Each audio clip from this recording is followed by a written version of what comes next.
Hello guys, मेरे YouTube channel आपका स्वागत है। मेरा नाम है मनमोहन उषा। तो आज हम इस वीडियो में डिस्कस करने वाले हैं stress testing on mutual fund के बारे में। तो जैसा कि आपने रिसेंटली अभी सुना होगा कि ये बहुत ही लाइम टॉपिक है कि जो म्यूचुअल फंड है उसमें गवर्नमेंट ने बोला था कि ये जो स्मॉल कैप और मिड कैप फंड है ये बबल क्रिएट कर रहे हैं। बबल क्रिएट मतलब ये अंदर से तो खोखले हैं और बाहर से एकदम फूले हुए हैं, तो इसकी स्ट्रेस टेस्टिंग होनी ज़रूरी होती है। तो बेसिकली हम इस वीडियो में डिस्कस करने वाले स्ट्रेस टेस्टिंग होती क्या है और स्ट्रेस टेस्टिंग की रिपोर्ट क्या आई है, और ये फ्यूचर में आपको इसमें इन्वेस्टमेंट करना चाहिए कि नहीं करना चाहिए। क्योंकि आपको जैसा पता है अभी जो स्मॉल कैप और मिड कैप फंड है ये बहुत ही रिस्की है। तो अभी जो स्ट्रेस टेस्टिंग की बात जो शुरू हुई थी तो इसमें बहुत सारे मार्केट में बहुत लोगों ने एग्जिट भी किया था। तो अब जैसे कि देखते हैं कि 10 से 15% तक कई सारे स्मॉल कैप म्यूचुअल फंड नीचे गए थे, तो ये क्रैश ही मान सकते हैं। तो ऑलमोस्ट जो स्मॉल कैप फंड और मिड कैप फंड है वो ऑलमोस्ट क्रैश हो गए थे। तो ये क्यों हुए थे और कैसे हुए थे, तो इस वीडियो में हम डिस्कस करेंगे। तो सबसे पहले मैं आपको स्ट्रेस टेस्टिंग के बारे में बता दूं। तो ये बेसिकली हम लिक्विडेशन चेक करने के लिए ये टेस्टिंग किया जाता है। लिक्विडेशन मतलब अगर आपको इंस्टेंट कैश चाहिए होगा तो कैश फ्लो इसमें इंस्टेंटली मिलेगा कि नहीं। तो जैसे कि मान लीजिए आपने एक स्मॉल कैप का पोर्टफोलियो बना रखा है। तो आपने उसको अचानक से आपने देखा कि भाई कुछ न्यूज़ आई और आपने कम से कम पब्लिक ने इसको सेल करने की कोशिश करी। आप तो कितने दिन में हमें इंस्टेंट कैश मिल सकता है। तो ये लिक्विडेशन जो चेक करने के लिए स्ट्रेस टेस्टिंग की गई है। तो गवर्नमेंट को इसमें थोड़ा शक हुआ था, तो इसीलिए इन्होंने ये टेस्टिंग करवाई। तो ये जब टेस्टिंग करवाई तो इसका रिपोर्ट भी बहुत ठीक ठाक आया है। तो अभी मैं आपको इसकी रिपोर्ट के बारे में आपको दिखाता हूँ। तो चलिए, आप मेरे स्क्रीन पे देख पा रहे होंगे। तो देखिए यहाँ पे मैंने दो टैब बना रखे हैं, यहाँ पे एक स्मॉल कैप और दूसरी तरफ है मिड कैप के। तो इस स्मॉल कैप का आप देख पा रहे होंगे कि जो टॉप 10 के मैंने यहाँ पे लिख रखे हैं जो म्यूचुअल फंड्स हैं, मतलब जो स्मॉल कैप के, जैसे पहला है Nippon India small cap fund और दूसरा है HDFC स्मॉल कैप फंड। इसकी जो स्ट्रेस टेस्टिंग की जो ये आ रखी है ना रिपोर्ट, तो आप देख सकते हैं, मैं मतलब हैरान हूँ। आप देख सकते हैं पहला जो Nippon India small cap fund है उसमें एसेट जो साइज़ है आप देख सकते हैं कि 46 करोड़ 44 लाख रुपए के करीब है। मतलब इतना बड़ा जो इनका वो है, मतलब आप सोचिए, सॉरी मेरा कैलकुलेशन भी गलत है। अब देखिए मैं मतलब इतना बड़ा एसेट है इनके पास, मतलब 40,44 करोड़, इतना बड़ा एसेट हो चुका है इनके पास। और ये बहुत बड़ा फंड हो चुका है अभी स्मॉल कैप फंड जो निपॉन इंडिया का है। तो इसका आप देखेंगे तो इन्होंने 50 डेज में करीब करीब आपको 50% इन्होंने 27 डे में पोर्टफोलियो इनका आया है। तो आप देख सकते हैं कि मतलब 50% अगर ये सेल करेंगे अपना तो 27 दिन में अपना पोर्टफोलियो आपको पैसा मतलब दे सकते हैं 27 दिन में ही। और 25 डेज में देखो यहाँ पर number of days required to sell 25% portfolio. अगर 25% इनका पोर्टफोलियो भी सेल करेंगे तो 17 दिन में इनको कैश मिल जाएगा।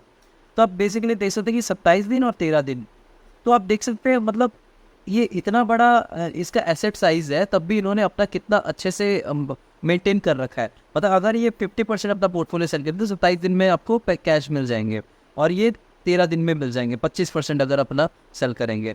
तो यहाँ पे अब आपको दूसरी चीज़ की बात करते हैं HDFC स्मॉल कैप फंड में। इसमें भी एक अच्छा खासा है, आप देख सकते हैं एसेट जो साइज़ है 28,599 करोड़।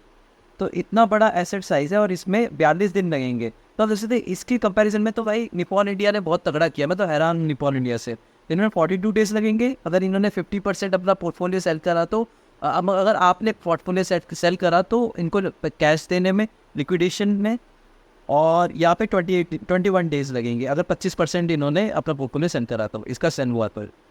और यहाँ पे SBI का तीसरे पे आप देख सकते हैं कि इनका जो तीसरा नंबर है जो एसेट साइज़, तो 25,534 करोड़ रुपए है और यहाँ पे 60 दिन लग जाएंगे इनको।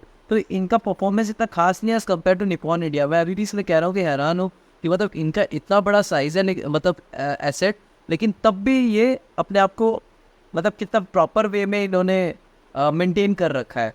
अब ये 60 डेज़ लगेगा और जो दूसरा है ये 30 मतलब 25% 30 डेज़ लगेगा, मतलब ऑलमोस्ट हाफ। अगर 25% अगर पोर्टफोलियो अपना सेल करेंगे तो और चौथा जो है वो एक्सिस स्मॉल कैप है, उसमें देख सकते हैं 19,604 करोड़ है। इसमें 28 दिन लगेंगे, ये भी ठीक ठाक है। अगर देख सकते हैं आप 50% पोर्टफोलियो अगर सेल होगा तो इनका, और इसमें 25% पोर्टफोलियो सेल होगा तो 14 दिन लगेंगे, उसके हाँ ऑलमोस्ट।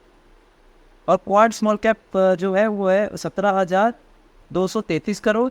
तो इस पे जो है आप देख सकते हैं कि सॉरी 22 दिन लगेंगे 50% अगर इन्होंने अपना पोर्टफोलियो सेल करा तो, और इसमें 11 दिन लगेंगे, आप देख सकते हैं यहाँ पे, मतलब 25% अगर सेल करा तो। उसके बाद कोटक स्मॉल कैप आता है, तो इसमें हो गया 14,196, तो आप देख सकते हैं यहाँ पे 33 दिन लगेंगे और यहाँ पे 17 दिन लगेंगे।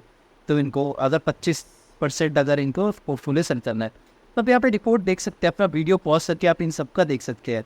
तो ओवरऑल अगर मैं इस चीज़ का देखें ना, मतलब आप देखिए यहाँ पे मैं स्मॉल कैप का बहुत ही ये जो क्या कहते हैं टाटा स्मॉल कैप का बहुत ही मतलब निराश हूँ। मैं इसके लिए बहुत बुलिश था। ये जो टाटा स्मॉल कैप फंड है इसके लिए थोड़ा बुलिश था, तो इनका जो लिक्विडेशन का थोड़ा फंगा है, देख सकते हैं सिर्फ 6,200 मतलब 6,290 करीब का इनका एसेट है साइज़, और 35 दिन लगेंगे इनको 50% पोर्टफोलियो सेल करने के बाद लिक्विडेशन मतलब कैश देने के लिए, कैश आने के लिए। तो उसके बाद इसमें 25% इनका जो पोर्टफोलियो है सेल करने से 18 दिन लगेंगे। तो मुझे ये जो टाटा स्मॉल कैप का जो है ना फंड, ये थोड़ा अजीब लगा, लेकिन आप इसमें इन्वेस्टमेंट कर सकते हैं, क्योंकि मैं आपको एक चीज़ बता रहा हूँ, जो स्मॉल कैप फंड में जो गवर्नमेंट का जो शक था ना, वो थोड़ा इतना ज़्यादा वो नहीं है। तो अगर आप इसमें लॉन्ग टर्म में देख करना चाहते हैं तो लॉन्ग टर्म में आप इसमें इन्वेस्टमेंट कर सकते हैं, कोई ऐसा प्रॉब्लम बड़ी बात नहीं है। और अब मैं आपको दूसरी चीज़ में दिखाता हूँ मिड कैप में। तो मिड कैप में भी आप ऊपर से देख सकते हैं HDFC का सबसे ज़्यादा एसेट है, वो है 60,187 करोड़। तो ये सबसे ज़्यादा है, और इसमें 23 दिन लगेंगे 50% अगर इन्होंने सेल करा तो कैश आने में, और इसमें 12 दिन लगेंगे 25% पोर्टफोलियो अगर सेल करा तो बहुत बढ़िया है। मिड कैप में भी देखिए कोटक में इतना करोड़ का है, 40,000 करोड़ के करीब का है, और 34 दिन लगेंगे, और 17 दिन लगेंगे 25%, और 50% 34 दिन। ये एक्सिस मिड कैप का देख सकते हैं आप, 12 दिन लगेंगे, और नीचे आप देख सकते हैं 7, 24, 17, 8, 4, 4, 4, और इधर भी देख सकते हैं मतलब 1 डिजिट में ही डेज है। तो मतलब ओवरऑल आप देखें तो बहुत ही बढ़िया मार्केट चल रहा है। मतलब अगर आप इन्वेस्टमेंट के तौर पे चले देखें तो भाई इन्वेस्टमेंट आप पक्का कर सकते हैं। मतलब अभी मैं आपको बताऊं, इन्होंने 10 से 15% हमारा जो मार्केट नीचे गया ना, ये एकदम बढ़िया है। मतलब अगर आप इन्वेस्टमेंट करते हैं और 15% तक अभी नीचे गया है, तो अभी लगाने का टाइम था। अभी कम से कम मैं मेरे ख्याल से फिर 5% ऊपर आ गया है अभी रिसेंटली, क्योंकि जब स्ट्रेस की ये जो स्ट्रेस टेस्टिंग की अभी जो रिपोर्ट आया, तो उसमें एकदम पॉजिटिव फीडबैक था। तो बेसिकली जो तब था, तो अब आप लमसम कर सकते थे, मतलब 3-4 दिन पहले। तो अभी का जो है मार्केट मेरे ख्याल से 5% तो बढ़ ही चुका है। मेरे ख्याल से और भी 5, 6, 7, 8% भी बढ़ सकता है। अगर आप लमसम करना चाहते हैं तो अभी भी कर सकते हैं, क्योंकि मार्केट ऑलरेडी 10 से 15% नीचे गया था, तो 5 से 6% उठा है, तो अभी भी 8 से 9% तो नीचे है ही। तो अगर देखा जाए, आप डरे कि नहीं डरे, इस पर मेरा अगर सजेशन रहेगा तो आप इसमें इन्वेस्टमेंट कर सकते हैं, और ये बहुत ही तगड़ा है। मतलब अगर आप स्मॉल कैप और मिड कैप में देखा जाए तो आप लॉन्ग रन के लिए इन्वेस्टमेंट करिए। इसमें कोई शॉर्ट वर्जन मतलब मत करिए। इसमें लॉन्ग रन के लिए आप चूज़ करेंगे ना, मतलब कम से कम मिनिमम 7 से 10 साल तक, तो आपको लॉन्ग रन में 20% तक तो इंटरेस्ट मिल ही जाएगा। तो मेरे चैनल को सब्सक्राइब जरूर करिएगा, मैं ऐसे वीडियो लाता रहूँगा। Thank you.